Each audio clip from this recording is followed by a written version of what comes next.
Today we're going to be making a 3-ingredient Aquafaba meringue.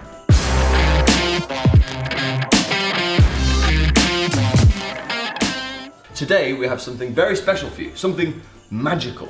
It's a meringue that's made with like bean water. What kind of bean water? Chickpeas, okay, to be precise. So first things first, we want to drain these chickpeas. Very good. So what else do we need to make this magic happen? Cream of tartar. And you can buy this at any sort of baking aisle or any Exactly. It's going to help these things to stay firm. You could make this without cream of tartar, but what you'd find is that the meringue would deflate. We've got our chickpea water here, we've got our cream of tartar here, and we have sugar.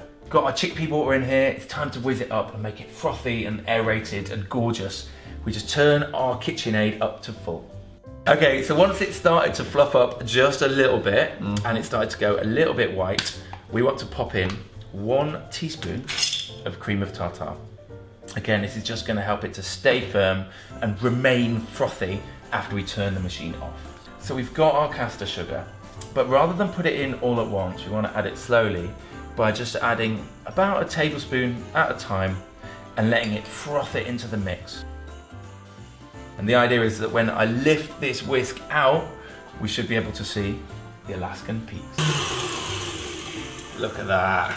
So what we're looking for is, how you know if you've got stiff peaks, take a big spoon like that, and then, moment of truth, flip it right upside down, perfect. If it doesn't do that, first of all, it's not ready. Second of all, you're gonna get a messy head. Indeed.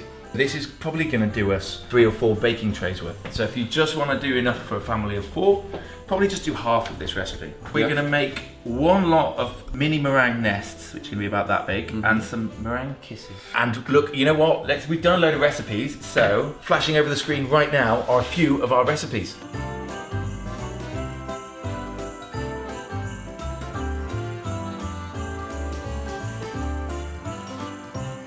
Very good. That was amazing, wasn't Magic. it? Who knew I had that power? But how big are our nests going to be? Well, what we need to do, Ian, is we want about 8 centimetres, which you can either measure out with a ruler, or that jackfruit tin looks about perfect. Round. 6 lovely circles with about a 2 centimetre gap in between each one. Obviously, we don't want to eat the lead. No. So what we're going to do is we're going to turn it over. I feel like it's about a tablespoon.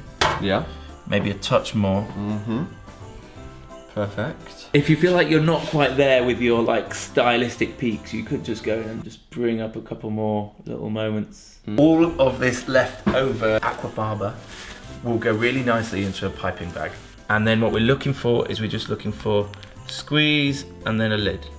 Squeeze and then a peak. Next up, we're gonna pop these in the oven for about 2 to 3 hours at 100 degrees C. These ones will take a little bit less, about an hour and a half for these. And luckily, there's some I made earlier. Come on, let's have a look.